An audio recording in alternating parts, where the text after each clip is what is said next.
Tapos meron pang bakla kanina. Pumila sa pila ng mga babae. Tapos nandun na sa loob na pahiyasa. Lumipat siya sa mga lalaki. Tapos na-slide siya kasi nakatakong. Ang haba ng takong niya, na-slide siya. Tapos, Wala, na-slide. Nakakatawa siya. sino nagpahiya sa kanya? Wala naman nagpahiyas. Yung mga parang yung mga, kunwari sa barangay, yung mga kagawad, parang mga ganun. Mga may, sa mga munisipyo, pwesto. Hoy, bawal ka dyan. Lalaki ka, dito ka. Tapos yun.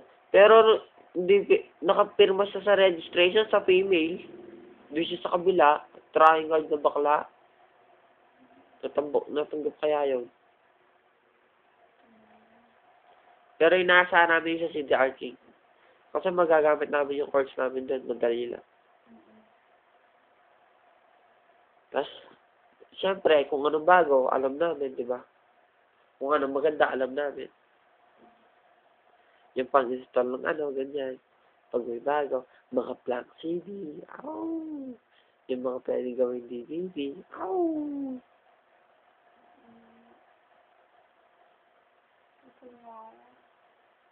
Wanna see my dick?